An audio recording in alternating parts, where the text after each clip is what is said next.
Hello नमस्कार। मैं मुकेश कुमार आपका मुकेश मैथ पे स्वागत करता हूँ। आज हम एक चैप्टर शुरू करने जा रहे हैं जिसका नाम है एलसीएम एंड एचसीएफ। तो पहले मैं आपको एलसीएम की थ्योरी बताऊंगा, उसके बाद बैक टू बैक सवाल करेंगे एलसीएम पर, फिर एचसीएफ, फिर एचसीएफ पर बैक टू बैक सवाल। लास्ट में हम एक प्रैक्टिस सेशन रख लेंगे एलसीएम और एचसीएफ दोनों को मिला के। ठीक है, तो अब शुरू करते हैं कि एलसीएम होता क्या है। सबसे पहले एलसीएम एलसीएम एलसीएम क्या होता है? List common multiple.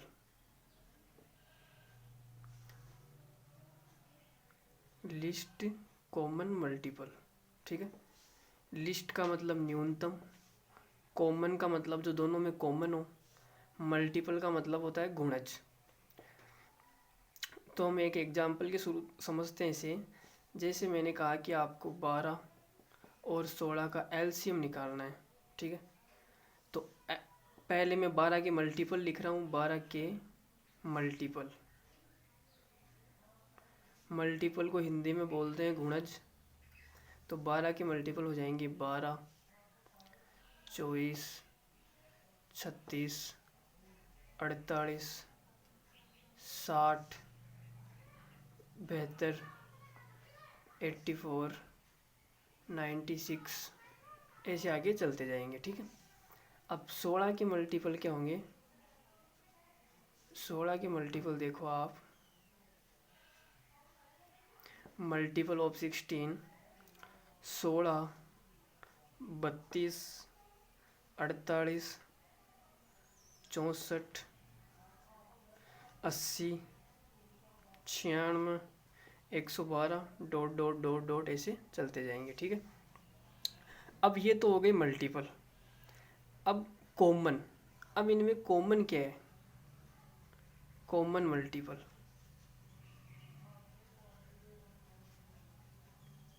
Common multiple, common क्या है देखो। एक तो इसमें 48 और इसमें भी 48, तो 48 कॉमन आ गया, ठीक है। एक आप बोलेंगे सर 96 और 96, तो 96 भी आ गया। आगे ऐसे आते जाएंगे और भी कॉमन आएंगे, ठीक है। अब हमें क्या निकालना है? लिस्ट। लिस्ट का मतलब सबसे छोटा, लिस्ट कॉमन मल्टीपल। लिस्ट मतलब सबसे छोटा, न्यूनतम। तो न्यूनतम क्या हो जाएगा? 48।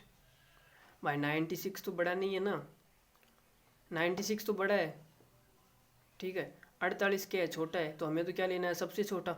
तो 48 क्या आ जाएगा? एलसीएम, ठीक है। अब हम आगे बात करेंगे कि एलसीएम निकालने के तरीके कितने होते हैं। तो एलसीएम निकालने के मैं आपको 3 तरीके बताऊंगा। तो पहला आप लिखो, आप हेडिंग लगा लो, हाउ टू फाइंड एलसीएम, कि एलसीएम निकालने के कितने तरीके हो सकते हैं। पहला आप लिखो prime factor method. Prime factor method, इसको हिंदी में बोलते हैं अभाज्य गुणनखंड विधि। अभाज्य गुणनखंड विधि, ठीक है। तो जैसे मैं कहूँ 12, तो 12 के प्राइम फैक्टर कितने होंगे? 2 गुणा 2 गुणा 3, 4 तिया 12 हो गया। 12 के प्राइम फैक्टर हो गए, ठीक है। अब लिखो आप 16 के प्राइम फैक्टर, 2 गुणा 2 गुणा 2 गुणा 2, ठीक है। तो अब यहाँ पे आपको एलसीएम निकालना है। तो देखो, जो कॉमन है उनको ले लो और जो बच गए उनको भी ले लो, ठीक है। तो 12 और 16 के एलसीएम में क्या आ जाएगा? 2 इसमें भी कॉमन है, तो आप बोलेंगे सर 2 आ गया। 2 इसमें भी है, 2 आ गया। अब ये 3 और ये 2 इंटू 2 ये नहीं है, तो इनको भी आप ऐड कर दो, ठीक है। तो 2 गुणा 2 गुणा 3 बराबर एलसीएम कितना आ जाएगा? 4, 8, 16, 16 48। ये 48 क्या आ गया? मेरा एलसीएम आ गया, ठीक है। अब कुछ बच्चे यहाँ पे बोलेंगे कि सर ये आपने प्राइम फैक्टर निकाले कैसे। तो भाई देखो, प्राइम फैक्टर अगर आपको 12 के प्राइम फैक्टर निकालने हैं तो कुछ नहीं करना, इसमें 2 का भाग दो, क्या आएगा 6। इसमें फिर 2 का भाग जाएगा तो क्या आएगा 3। फिर इसमें 3 का भाग जाएगा तो क्या, एक आते ही ख़त्म हो जाएगा। ठीक है, तो ये क्या आ गए मेरे, ये प्राइम फैक्टर है 12 की, 2 गुणा 3। ठीक है, इसी प्रकार से 16 के भी निकल जाएंगे। तो प्राइम फैक्टर निकालना कोई बहुत बड़ी बात नहीं है। अब अगला देखो, अगला दूसरा तरीका मैं आपको बता रहा हूँ, डिवीजन मेथड। क्या है, डिवीजन मेथड, डिवीजन मेथड। ठीक है, तो 12 और 16 का आपको डिवीजन मेथड से कैसे निकालते हैं, देखो 12 और 16। ठीक है, अब इसमें सबसे पहले 2 का भाग दो तो कितना आएगा 6, यहाँ पे आएगा 8। फिर 2 से और डिवाइड होगा तो यहाँ पे कितना आएगा 3 और यहाँ पे 4। फिर 2 से डिवाइड होगा तो 3 में तो जाएगा नहीं, 3 ऐसे का ऐसा। 4 में कितनी बार, 2 बार। फिर 2 का जाएगा तो आप बोलेंगे सर 3 और इसमें 1 बार। फिर इसका 3 में 1 1। ठीक है, तो 2 को 2 से गुणा करो 4, 4 दूनी 8, 4 तिये 12, सॉरी गलत कर दिया गया, 2 दूनी 4, 4 दूनी 8, 8 दूनी 16, 16 तिये 48। तो इसका एलसीएम कितना आ गया 48। ठीक है, तो डिवीजन मेथड समझ में आ गया आपको और प्राइम फैक्टर मेथड समझ में आ गया। अब तीसरा बहुत ही अच्छा मेथड है जो हर जगह काम में आता है। देखो तीसरा है हमारे पास में बेस्ट मेथड।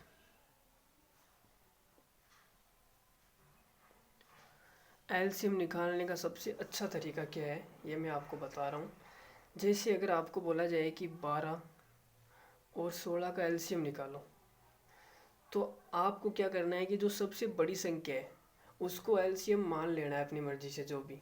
ठीक है, तो यहाँ पे बड़ी संख्या क्या है, आप बोलेंगे सर 16, तो 16 को आप एलसीएम मान लो कि मेरा कितना एलसीएम आ गया 16। ठीक है, अब आप 12 को देखो, 12 में क्या क्या है, एक तो 4 है, एक क्या है 3, 4 गुणा 3 ही तो 12 होता है। अब आप बोलेंगे कि सर 4 तो 16 के अंदर आ गया तो 4 को तो हटा दो। ठीक है, 3 से और करना है तो 3 से और गुणा कर दो इसे, तो कितना आ जाएगा 48। ये क्या आ गया एलसीएम। ठीक है, एक एग्जांपल और ले रहा हूँ, जैसे एक एग्जांपल आप यहाँ पे ले लो 9, 12, 15। सबसे बड़ी संख्या को एलसीएम मान लो, तो मैंने मान लिया एलसीएम कितना है मेरा 15। अब आप 9 को देखो, 9 में क्या है 3 गुणा 3, यही तो 9 होता है, तो 3 तो एक 15 के अंदर आ गया। फिर हम एक 3 की और ज़रूरत है तो एक 3 से और गुणा कर दो। ठीक है, अब आप 12 को देखो, 12 में क्या होता है 4 गुणा 3, तो 3 तो आ गया, 4 नहीं है भाई, 2 का मल्टीपल नहीं है ना इसमें कोई भी, तो 4 से और गुणा कर दो तो कितना आ जाएगा 15 चौक 60, 180। 180 क्या आ जाएगा एलसीएम। ठीक है, एक एग्जांपल और समझ लेते हैं। एक एग्जांपल आप ले लो 25 का और 35 और 42। तो सबसे बड़ी संख्या को एलसीएम मान लो, सबसे बड़ी संख्या मेरी है 42, इसको मैंने एलसीएम मान लिया। अब आप 35 को देखो, 35 में क्या है 7 गुणा 5, ये तो 35 होता है, तो 7 42 के अंदर आ गया, 5 नहीं है तो 5 से और गुणा कर दो। ठीक है, अब 25 को देखो, 25 में होता है 5 गुणा 5, 2 5 होते हैं 25 में, तो एक 5 तो मैंने ले लिया, एक 5 की और ज़रूरत है तो एक 5 से और गुणा कर दो। ठीक है, तो मेरा एलसीएम कितना आ गया 42 गुणा 25 बराबर 25 को 2 से गुणा किया तो 50 का 0 हासिल का 5, 25 को 4 से गुणा किया 25 चौक 100 और 5 105, तो कितना आ गया 1050। 1050 मेरा क्या आ गया एलसीएम आ गया। ठीक है, तो अब हम आगे इस पर देखो, चलो इस पर कुछ सवाल करते हैं, थ्योरी बेस्ड सवाल। ठीक है, पहला सवाल आप लिखो, पहला सवाल मैं लिख रहा हूँ, find the smallest number, find the smallest number, आप हिंदी की टेंशन मत लेना, हिंदी में बता दूंगा, ठीक है। जो बच्चे हिंदी मीडियम के हैं तो वो घबराए नहीं, हिंदी में बता देता हूँ, ठीक है। Find the smallest number which is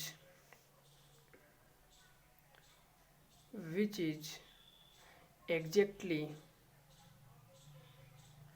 divisible by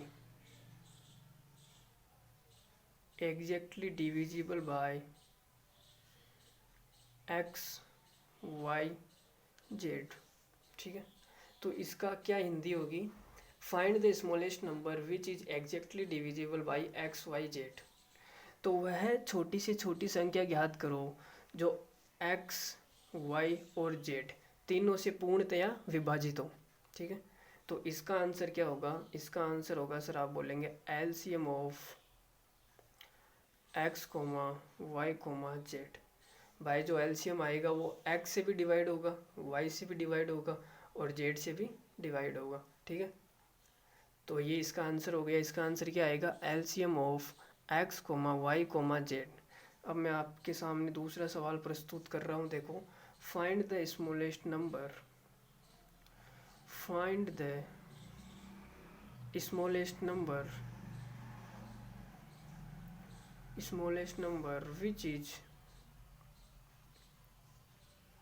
which is divided by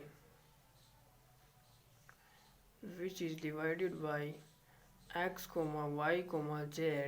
ये मेरा x है, ठीक है। मैं x ऐसे लिखता हूँ, तो किसी को डाउट है तो अपने हिसाब से देख लेना, ठीक है। कोई बोलेगा सर ये क्या x है ना, तो ये क्या है, हैबिट हो गई अब x लिखने की, तो ऐसा ही लिखा जाता है, ठीक है। तो divided by X Y Z and leaves remainder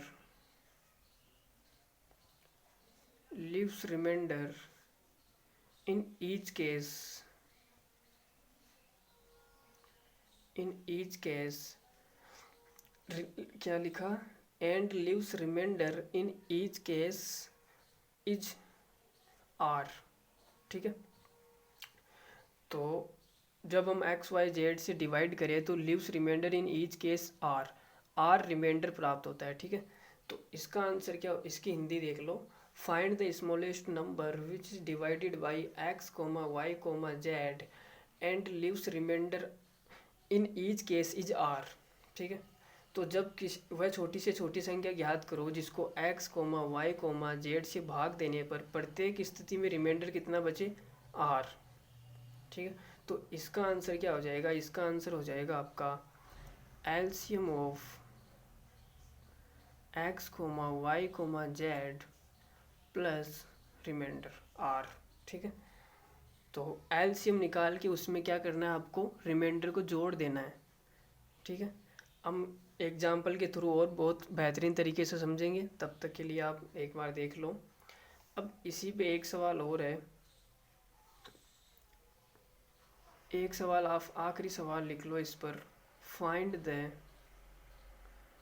smallest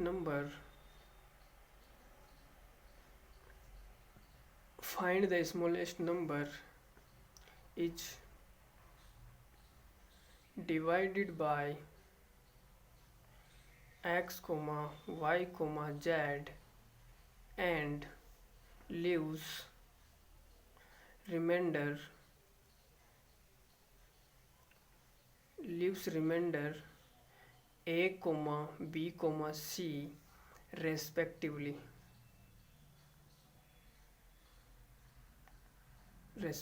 ठीक है। इसकी हिंदी होगी कि वह छोटी से छोटी संख्या ज्ञात करो जिसको x comma Y comma Z से भाग देने पर शेष फल क्रमशः a comma B comma C बचता है। क्रमशः का मतलब जब x का भाग दूंगा तो रिमाइंडर आएगा a, y का भाग दूंगा तो रिमाइंडर आएगा b और z का भाग दूंगा तो रिमाइंडर कितना आएगा c, ठीक है। अब इसका आंसर क्या होगा, इसका आंसर होगा LCM of X Y Z minus K, where जहाँ के बराबर क्या होगा, x माइनस ए बराबर y माइनस बी बराबर z माइनस सी। अब आप बोलेंगे कि सर ये बराबर आएगा क्या, x minus A Y minus B Z minus C. हाँ, ये तीनों बराबर ही आएंगे तभी एलसीएम का सवाल बनेगा। अगर ये तीनों बराबर नहीं आए, x minus A, Y minus V, Z minus C, अगर ये तीनों बराबर नहीं आए तो ये सवाल एलसीएम का नहीं होगा, फिर ये नंबर सिस्टम का हो जाएगा, रिमाइंडर थ्योरम का। ठीक है, तो हम उसे नंबर सिस्टम में पढ़ेंगे जब रिमाइंडर थ्योरम पढ़ेंगे। तो एलसीएम में तो ये तीनों बराबर ही आएंगे। ठीक है, आपको टेंशन लेने की ज़रूरत नहीं है, सवाल वैसा ही बनेगा जैसे बनना है, आपके सोचने पर सवाल नहीं बनते। ठीक है, तो अब हम इस पर कुछ सवाल देख लेते हैं। तो अब देखो इसी टाइप पे एक सवाल है, find the smallest number which is divided by 25, 15, 30 and leaves remainder 21, 11, 26 respectively. अगर वह छोटी से छोटी संख्या ज्ञात करो जिसको 25, 15, 30 से भाग देने पर रिमाइंडर कितना आएगा, 21, 11, 26। ठीक है, तो ये इसी टाइप पे सवाल है। देखो कैसे करेंगे, पहले के का मान निकालो। तो के का मान कितना आएगा, आप बोलेंगे सर 25 माइनस 21 बराबर 15 माइनस 11 बराबर 30 माइनस 26 बराबर कितना आ रहा है, 4। यहाँ से भी 4 बचेगा, यहाँ से भी 4 बचेगा और यहाँ से भी 4 बचेगा, तो के का मान कितना आ गया, 4। ठीक है, अब हम क्या करेंगे कि एलसीएम निकालेंगे, एलसीएम ऑफ 25, 15, 30 और के को घटा देंगे। ठीक है, तो एलसीएम निकालना मैंने बताया था अभी, सबसे बड़ी संख्या को आप एलसीएम मान लो। तो आप बोलेंगे सर मैंने 30 को एलसीएम मान लिया। ठीक है, अब 15 तो 30 के अंदर आ गया, तो 15 से तो गुणा करना नहीं है। ठीक है, गुणा 25 में देखो 5 गुणा 5, तो 1 5 तो इसके अंदर आ गया, 1 5 और चाहिए तो 1 5 से और गुणा कर दो, माइनस के का मान कितना है, 4। 30 गुणा 5 कितना होता है, 150 माइनस 4 बराबर फाइनल आंसर क्या आएगा, 146। 146 मेरा क्या है, फाइनल आंसर। ठीक है, अब आप ये समझो कि ये चीज़ आई कहाँ से, मैं 4 क्यों घटा रहा हूँ। ठीक है, ये बात तो समझनी है ना कि मैं 4 घटा क्यों रहा हूँ। भाई रिमाइंडर है तो रिमाइंडर जोड़ दो ना, क्या दिक्कत है, घटा क्यों रहा हूँ। तो आप ये समझो कि 150 को मैं क्या लिख सकता हूँ, 150 मेरा क्या आया, एलसीएम। तो एलसीएम में तो भाग पूरा पूरा जाएगा, 150 को मैं लिख सकता हूँ 125 प्लस 25। पहले 25 का भाग दे रहे हैं ना तो 25 में 125 में 25 का पूरा पूरा भाग जाएगा, आप बोलेंगे 25 में भी जाएगा। आगे मैं इसको ऐसे भी लिख सकता हूँ, 150 को किसका भाग दे रहे हैं, 15 का, तो आप इसे लिख लो 135 प्लस 15। तो ये भी 15 से पूरी डिवाइड है और ये भी 15 से पूरी डिवाइड है। अब एक चीज़ और, आप 150 को एक बार और लिख लो, 30 का भाग दे रहे हैं तो आप लिख लो 120 प्लस 30। ये भी 30 से पूरी पूरी डिवाइड है और ये भी 30 से पूरी पूरी डिवाइड है। ठीक है, तो ये तो इससे तो क्या होगा कि वो पूरी पूरी डिवाइड हो जाएगी, जिससे भी हम भाग दे रहे हैं 25, 15, 30 का भाग दे रहे हैं ना क्रमशः, तो ये तो 25 से पूरी डिवाइड है, ये 15 से पूरी डिवाइड है और ये 30 से पूरी डिवाइड है। जो रिमाइंडर का कार्यक्रम होगा वो यहीं से होगा। ठीक है, तो इसको मैं मॉडिफाई करके कैसे लिख सकता हूँ कि आप बोलेंगे सर इसको आप मॉडिफाई करके ऐसे लिख दो, 150 को अगर मैं ऐसे लिख दूँ 125 प्लस रिमाइंडर मुझे कितना चाहिए, रिमाइंडर चाहिए 21, तो आप इसको आप ये लिख दो 25 को 21 प्लस 4। अगली कंडीशन में आपको रिमाइंडर कितना चाहिए, आपको चाहिए 11, तो इसको लिख दो 135 प्लस 15 को क्या लिख सकता हूँ, 11 प्लस 4। अगली कंडीशन में आपको रिमाइंडर कितना चाहिए, 26, तो आप 26 को ऐसे लिख दो 120 प्लस रिमाइंडर 26 चाहिए ना, 26 प्लस 4। ठीक है, अब देखो अगर मैं यहाँ से 4 हटा दूँ तो रिमाइंडर कितना आ जाएगा, 21। यहाँ से 4 हटा दूँ तो रिमाइंडर कितना आ जाएगा, 11। और यहाँ से 4 हटा दूँ तो रिमाइंडर कितना आ जाएगा, 26। ठीक है, इसीलिए मैं क्या कर रहा हूँ, माइनस कर रहा हूँ कि -4। अगर ये सेम नहीं आता मेरा रिमाइंडर, के का मान सेम नहीं आता, तो ये नंबर सिस्टम का सवाल हो जाता जो रिमाइंडर थ्योरम से सोल्व होता। तो हमें एलसीएम में ऐसा सवाल नहीं आएगा, एलसीएम में के का मान हमेशा सेम ही आएगा, तो आप टेंशन मत लो। ठीक है, अब इस पर कुछ और सवाल देखते हैं। प्राइम फैक्टर मेथड पर आपके सामने एक सवाल है, ठीक है। प्राइम फैक्टर पर कैसे सवाल आते हैं, तो सवाल देखो, if the LCM of two number 1728 and K is 5184 then how many values of K are possible, ठीक है। तो सबसे पहले आपको क्या करना है कि इनके प्राइम फैक्टर लिख लेना है। प्राइम फैक्टर 1728 के प्राइम फैक्टर क्या होते हैं, 1728 12 का क्यूब होता है, तो 12 का क्यूब क्या होता है 1728। 12 को मैं क्या लिख सकता हूँ, 2 गुणा 3, 12 यही तो होता है इसका क्यूब। तो मेरे पास क्या आ जाएगा, यहाँ 2 की घात 2 है, 2 की घात 2 गुणा 3 का क्यूब, तो यहाँ से मुझे क्या मिलेगा, 2 की घात 6 गुणा 3 की घात 3, यही तो मिलेगा। भाई ये घात अंदर जाएगी तो गुणा हो जाएगी, यहाँ 2 से गुणा हो जाएगी, यहाँ 1 है 3 की घात 1, उससे गुणा होगी तो 3 आ जाएगा, ठीक है। तो 1728 का मैंने प्राइम फैक्टर लिख लिया, 2 की घात 6 गुणा 3 की घात 3। अब आपको के बताना है कि के क्या होगा, के मुझे पता नहीं है। आप एक काम करो, 5184 के प्राइम फैक्टर लिख लो। अब यहाँ से देखो, 17 को 3 से गुणा करूँगा 51 आएगा, 28 को 3 से गुणा करूँगा 84 आएगा। इसका मतलब क्या है कि जो 51 84 आपको दिया गया है 3 गुणा 1728 ही है, कुछ नहीं है, ठीक है। तो क्या हो जाएगा, 3 गुणा 1728 के प्राइम फैक्टर क्या है, 2 की घात 6 गुणा 3 की घात 3। तो यहाँ से मेरा क्या आ जाएगा, 2 की घात 6 गुणा 3 की घात 4, ठीक है। तो इसमें कुछ नहीं करना है आपको। अब देखो कि अगर मैं आपसे कहूँ कि एलसीएम में क्या आता है, एलसीएम में है ना घात सबसे बड़ी आती है।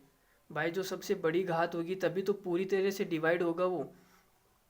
तो देखो 2 की घात 6 इसमें भी है और 2 की घात 6 इसमें भी है, ठीक है। तो अगर मैं के में 2 की घात 0 ले लूँ तो कोई दिक्कत नहीं है भाई, 2 की घात 6 तो यहाँ से आ ही जाएगी, 2 की घात 0 ले लो। और 3 की घात 3 इसमें और 3 की घात 4 इसमें। अगर एलसीएम में 3 की घात 4 है तो मैं गारंटी के साथ बोल सकता हूँ कि ये 3 की घात 4 कहाँ से आया होगा, के अंदर से आया होगा ना। भाई 3 की घात 4 है, अगर मैं के का मान 3 की घात 3 ही ले लूँ और 1728 यहाँ पे 3 की घात 3 है, तो एलसीएम में कभी 3 की घात आएगा नहीं, ठीक है।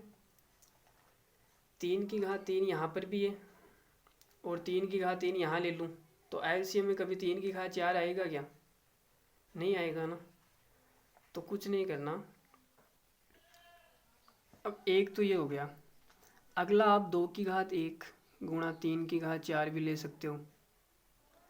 भाई आप बात समझे नहीं, देखो वापस समझना। एलसीएम में हमेशा जो पावर मैक्सिमम होती है वो आती है, मैक्सिमम का मतलब जो पावर ज़्यादा से ज़्यादा होती है वो एलसीएम में आती है।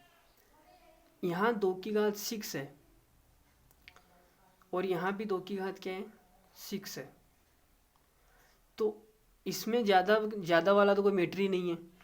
के अंदर आप 2 की घात 0 ले लो तो 2 की घात 6 यहाँ से आ जाएगी, आप 2 की घात 1 ले लो तो 2 की घात 6 एलसीएम में यहाँ से आ जाएगी।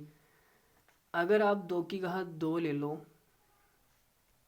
गुणा 3 की घात 4, 2 की घात 3 गुणा 3 की घात 4 और 2 की घात 4 गुणा 3 की घात 4, 2 की घात 5 गुणा 3 की घात 4 और 2 की घात 6 गुणा 3 की घात 4, ठीक है। अब देखो कितने मान हो गए, 1 2 3 4 5 6 7। तो के मेरे पास कितने मान पॉसिबल है, आप बोलेंगे के आपके पास 7 मान पॉसिबल है, 7 वैल्यूज पॉसिबल ऑफ के, ठीक है। अरे भाई मैं आपको फिर एक बात समझा रहा हूँ, देखो एलसीएम में हमेशा जो मैक्सिमम पावर होती है वो आती है, ठीक है। अब यहाँ पे 2 की घात 6 है और एलसीएम में भी 2 की घात कितनी है 6, ठीक है। तो आप के अंदर 2 की घात कितनी भी ले लो कोई फ़र्क नहीं पड़ेगा भाई। 2 की घात 0 मैंने अगर ये संख्या को मैंने के मान लिया और फिर मैं एलसीएम निकाल रहा हूँ दोनों का, तो 2 की घात 6 तो यहाँ से आ जाएगी और 3 की घात 4 यहाँ से आ जाएगी। अगर मैं यहाँ पे 3 की घात 3 लूँ तो यहाँ कभी 3 की घात 4 नहीं आएगी। तो के अंदर हमेशा 3 की घात 4 तो आएगी आएगी, ठीक है। अब इसको देखो, अगर मैं के का मान यहाँ लूँ तो 3 की घात 4 तो यहाँ से आ जाएगी और 2 की घात 6 यहाँ से आ जाएगी। अब आप बोल रहे हो कि सर 2 की घात 3 की घात 3 ले लो, ठीक है। तो जो संख्या एलसीएम होती है वो पूरी पूरी डिवाइड होती है। अगर मैं यहाँ 3 की घात 3 ले लूँ, ठीक है, तो पूरी तरह कभी डिवाइड होगा क्या? नहीं होगा ना। अगर मैं इसको एलसीएम मान के का मान इसको मान लूँ तो आएगा, इसको के का मान लूँ तो 3 की घात 4 यहाँ से आ जाएगी, इसको इसको इसको 7 संख्या आपके पास है, इसमें से आप के का मान कोई भी ले सकते हो, कोई फ़र्क नहीं पड़ेगा, ठीक है। इस पे मैं 2-3 सवाल और करेंगे, बढ़िया समझ में आ जाएगा, आप टेंशन मत लो, ठीक है। अगर ये सवाल नहीं समझ में आया तो कोई बात नहीं, अगला सवाल देखो वो बढ़िया समझ में आएगा, ठीक है। एक बच्चा बोल रहा है कि सर डिवाइड कैसे नहीं होगा बताओ। अरे भाई देखो, अगर मैंने के का मान, चलो के का मान मैंने ये ले लिया 2 की घात 0 गुणा 3 की घात 3, के का मान मैंने ये मान लिया, ठीक है, अपनी मान लिया। अब 3 की घात 3 यहाँ पर है और 3 की घात 3 यहाँ पर है, तो एलसीएम में कभी 3 की घात या 4 नहीं आएगा ना। तो एलसीएम मेरा कितना आएगा, 2 की घात 6 गुणा 3 की घात 3। भाई 3 की घात 3 यहाँ है, 3 की घात 3 यहाँ है, तो एलसीएम में 3 की घात 4 तो आने से रहा। अब मेरा एलसीएम ये आएगा। अब ये एलसीएम कभी उस संख्या से डिवाइड होगा क्या? देखो 2 की घात 6 गुणा 3 की घात 3, ठीक है, ये बोलना चाह रहे हो ना आप। ये तो इससे पूरी पूरी तरह से डिवाइड हो गया। अरे तो भाई मैंने क्या बोला, मैंने बोला कि 3 की घात 3 यहाँ पे ले लूँ, 3 की घात 3 यहाँ पे ले लूँ, तो एलसीएम में कभी 3 की घात 4 नहीं आएगा। 3 की घात 4 लाने के लिए मुझे यहाँ पे 3 की घात 4 लेना ही पड़ेगा। नहीं समझे बात को? अगर एलसीएम में 3 की घात 3 यहाँ पे दे रखी होती तो आपको 3 की घात 4 यहाँ पे मानने की ज़रूरत नहीं थी। फिर तो आप 3 की घात कुछ भी ले सकते हो, कोई मतलब नहीं है, क्यों 3 की घात 3 तो यहाँ से आ जाएगी। समझे? आप अगला सवाल देखो, नहीं समझ में आया तो वो बढ़िया समझ में आएगा, ठीक है। एलसीएम ऑफ 12 की घात 24, 16 की घात 18 एंड एन इज 24 की घात 24 number of all possible values of N, ठीक है। तो आपके पास में इस बार क्या है, 3 संख्याएं हैं। पहली संख्या तो क्या है, 12 की घात 24, ठीक है। इसको मैं क्या लिख सकता हूँ, आप बोलेंगे सर 12 को लिख लो 2 गुणा 3 की घात 24 बराबर 2 की घात कितनी हो जाएगी, 2 गुणा 3 की घात 24। अब ये अंदर जाएगी तो गुणा हो जाएगी, तो 2 की घात कितनी आ जाएगी, 48 गुणा 3 की घात कितनी आ जाएगी, 24। यहाँ तक कोई दिक्कत नहीं है। अब अगली संख्या क्या है, 16 की घात 18। 16 की घात क्या है, 18। 16 को मैं क्या ले सकता हूँ, 2 की घात 4। भाई 2 की घात 4 क्या होता है, 16 ही तो होता है। 18 बराबर यहाँ से 2 की घात कितनी आ जाएगी, 18 36 54 72। अगली संख्या हमारे पास में एन, ठीक है। एन का हमें कुछ पता नहीं है। अब इन तीनों का एलसीएम क्या दे रखा है, वो दे रखा है आपको 24 की घात 24 बराबर, इसको मैं क्या लिख सकता हूँ, 24 की घात 24 क्या हो जाएगा मेरा, आप इसको लिख लो 2 गुणा 3 की घात 24 बराबर 2 की घात 3 गुणा 3 बराबर 20। मैंने आपको प्राइम फैक्टर करना तो सिखाया था, तो प्राइम फैक्टर कैसे करते हैं आपको आता है, ठीक है। तो प्राइम फैक्टर, ये मैंने प्राइम फैक्टर कर लिया, इसको मैंने ऐसे लिख दिया, घात 24 आ गई बराबर 2 की घात कितनी आ जाएगी, आप बोलेंगे 24 48 72 गुणा 3 की घात कितनी आ जाएगी, 24, ठीक है। यहाँ तक कोई दिक्कत नहीं है। अब आप ये देखो कि एलसीएम में क्या आता है, सबसे बड़ी घात आती है एलसीएम में, ठीक है। तो आप देखो 2 की घात यहाँ कितनी है 48 और यहाँ 2 की घात कितनी है 72, तो एलसीएम में कितना आ गया 2 की घात 72।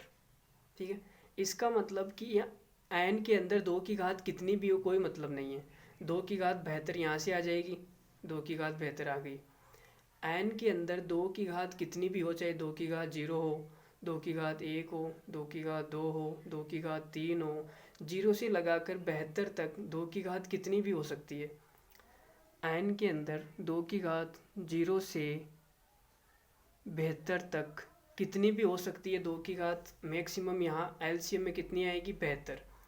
अगर एलसीएम में 2 की घात यहाँ पे 73 होती, समझना बात को, अगर एलसीएम में यहाँ 2 की घात कितनी होती 73, तो 2 की घात 73 यहाँ पर भी नहीं है, यहाँ पर भी नहीं है, तो एन के अंदर 100% 2 की घात कितनी आती 73।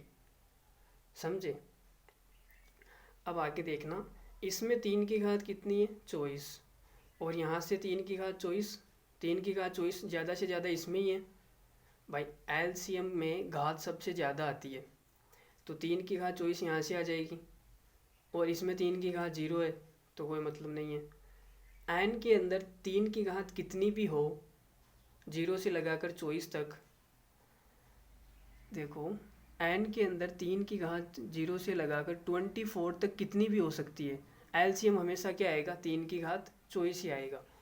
अगर एलसीएम के अंदर 3 की घात यहाँ पे 25 होती और 3 की घात 25 इसमें भी नहीं है और यहाँ पर भी नहीं है, तो एन के अंदर 3 की घात 100% कितनी आती 25। समझे। अभी भी नहीं आ रही बात समझ में। चलो इस पर एक सवाल और कर लेंगे, फिर बात समझ में आ जाएगी। ठीक है, तो यहाँ पे देखो मेरे पास में 2 की घात 0 से 72 तक कितनी वैल्यू आ गई मेरे पास में। आप बोलेंगे सर 0 भी शामिल है और 72 तक, वो तो 73 आ गई। गुणा यहाँ 0 से लगाकर 24 मतलब कितनी संख्या आएगी 25। तो इसको आप 25 से गुणा कर दो, कितना आएगा 25 या 75 का 5 हासिल का 7, 25 सत्ते 175, 175 और 7 कितने हो गए 182, तो 1825। एन की कितने वैल्यू पॉसिबल है 1825 वैल्यू पॉसिबल है एन की, जहाँ पर एलसीएम क्या आएगा ये वाला। ठीक है, तो इस पर एक अगला सवाल देखते हैं। देखो LCM of 3 natural number 150, 144 and x is 10800, how many values of x are possible. ठीक है, तो पहले 150 के हमें प्राइम फैक्टर लिखने हैं। 150 को मैं लिख सकता हूँ 25 × 6, 25 के 150। 25 को मैं लिख सकता हूँ 5 की घात 2 गुणा 6 को मैं लिख सकता हूँ 3 गुणा 2। ये इसके क्या हो गए प्राइम फैक्टर। ठीक है, अब आगे हमारे पास में 144 बराबर, इसको मैं लिख सकता हूँ 12 × 12। तो 12 के प्राइम फैक्टर क्या होते हैं 2 गुणा 2 गुणा 3, 12 के प्राइम फैक्टर और इसका स्क्वायर। भाई 12 का स्क्वायर ही तो है यहाँ पर, तो मैंने 12 का स्क्वायर कर दिया, तो क्या आ जाएगा 2 की घात 2 गुणा 2 की घात 2 गुणा 3 की घात 2। फिर इसको आगे मॉडिफाई करने पर क्या आएगा 2 की घात 4 गुणा 3 की घात 2। गुणा के अंदर घातें जुड़ती है, 2 की घात 4।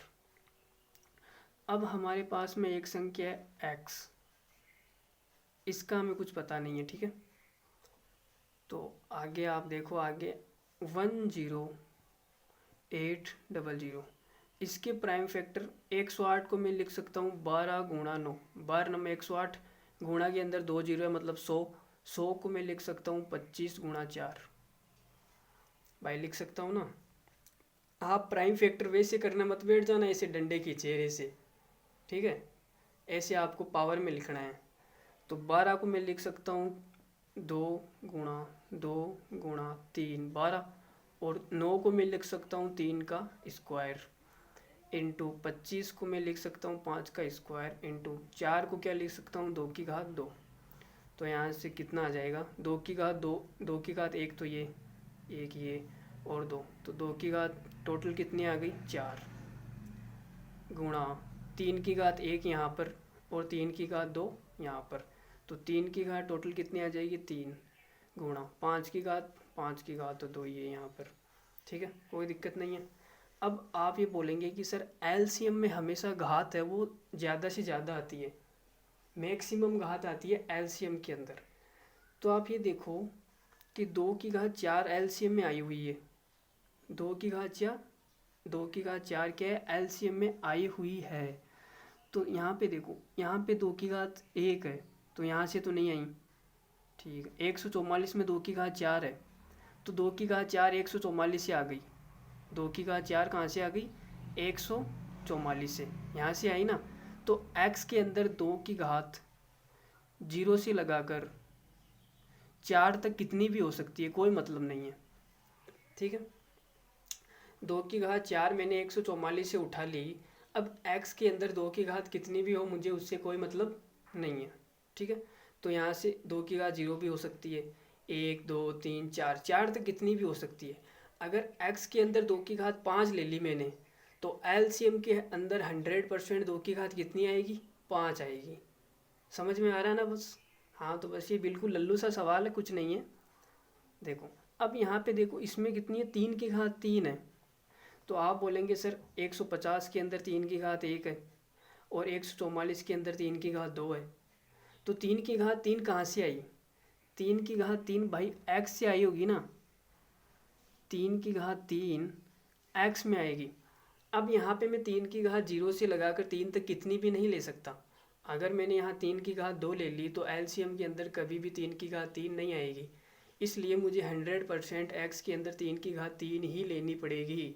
देयर इज़ नो ऑप्शन, और कोई ऑप्शन नहीं है, 3 की घात 3 ही लेनी पड़ेगी। अब आप यहाँ पे देखो 5 की घात 2 है एलसीएम में, तो 5 की घात 2 यहाँ से आई होगी 150 से। ठीक है, और इसमें तो 5 की घात है ही नहीं, तो 5 की घात 2 एलसीएम के अंदर है और वो कहाँ से आई होगी 150 से। तो मैं x के अंदर 5 की घात 0 से लगाकर 2 तक कितनी भी ले सकता हूँ, कोई मना करने वाला नहीं है। समझे।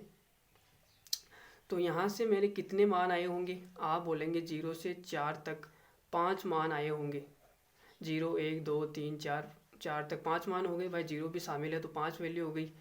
और 3 की घात 3 1 है तो ये तो 1 ही आया होगा। ठीक है, गुणा 5 की घात 0 से 2 तक आए होंगे।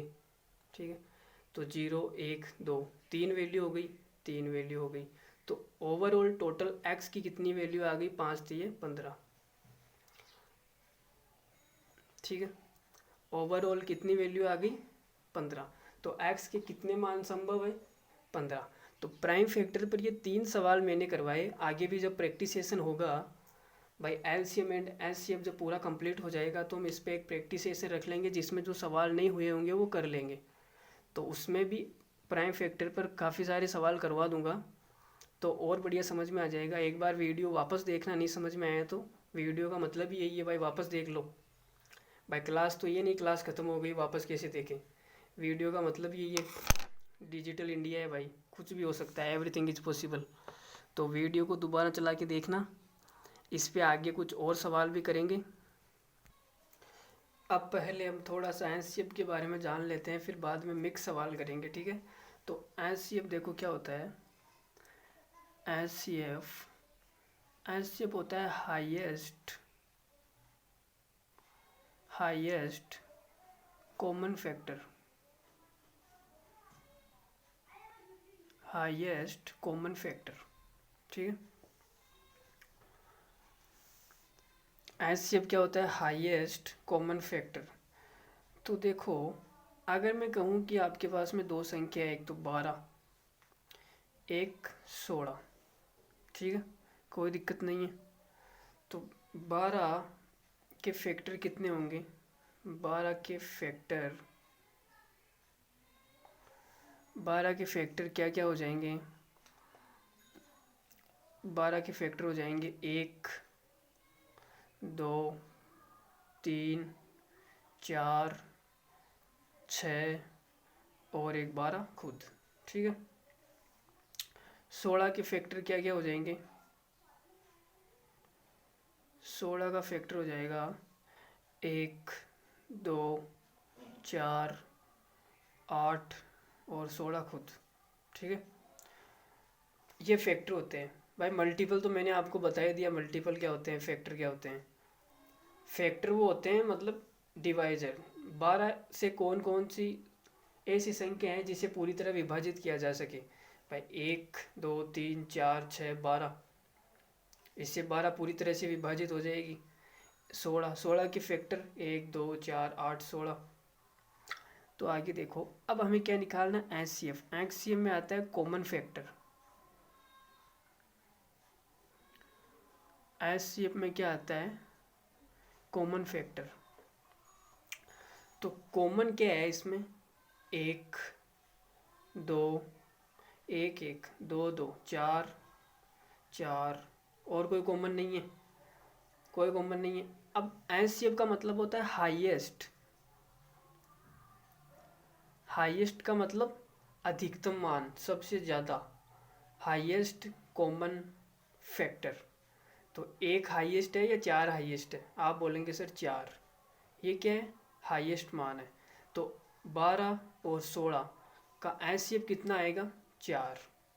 ठीक है, अब मैं आपको बताता हूँ कि एचसीएफ निकालने के कितने तरीके हो सकते हैं। तो पहला तरीका तो हमने जो एलसीएम में पढ़ा वही है, प्राइम फैक्टर मेथड। एचसीएफ निकालने के 3 तरीके मैं आपको बताऊंगा, जिसमें पहला क्या है, प्राइम फैक्टर मेथड। इसको हिंदी में बोलते हैं अभाज्य गुणनखंड विधि। अभाज्य गुणनखंड विधि। ठीक है, तो जैसे आप 12 16 का ही ले लो, 12 और 16, तो इसके प्राइम फैक्टर क्या होंगे, 2 गुणा 2 गुणा 3। 16 की प्राइम फैक्टर 2 गुणा 2 गुणा 2 गुणा 2। अब जो भी कॉमन है वो ले लो। तो 2 देखो यहाँ पर भी है और 2 यहाँ पर भी है। तो एचसीएफ में क्या आ जाएगा, एचसीएफ में आ जाएगा 2। अब आगे देखो 2 यहाँ पर भी है, 2 यहाँ पर भी है, तो एचसीएफ में 1, 2 और आ जाएगा। जो कॉमन पार्ट है वही लेना है। ठीक है, अब यहाँ पर 3 है, तो 3 दिख रहा है क्या, नहीं दिख रहा। यहाँ पर 2, 2 है, इसमें 2, 2 नहीं दिख रहा। ठीक है, तो जो कॉमन है वही लेना है। आप बोलोगे 2 की घात 2 गुणा 3 की घात 1, इसको मैं लिख सकता हूँ 2 की घात 4। तो इसमें 2 की घात 2 और इसमें भी 2 की घात 2, कॉमन क्या है, 2 की घात 2। तो एचसीएफ में क्या आएगा, 2 की घात 2। तो एचसीएफ निकालना आप सीख गए, प्राइम फैक्टर मेथड से कैसे निकालना है, 2 की घात 2। अब एक बात और यहाँ पे ऑब्जर्व करना आप, कि एलसीएम में है ना जो पावर आती थी वो ज़्यादा से ज़्यादा आती थी, लेकिन जो एचसीएफ में पावर आएगी वो कम से कम आएगी। इसमें देखो 2 की घात 2 है, इसमें देखो 2 की घात 4 है, तो एचसीएफ में कम से कम पावर आएगी 2 की घात 2। जो कम से कम क्या है वो आएगी, 2 की घात 4 तो ज़्यादा से ज़्यादा है, लेकिन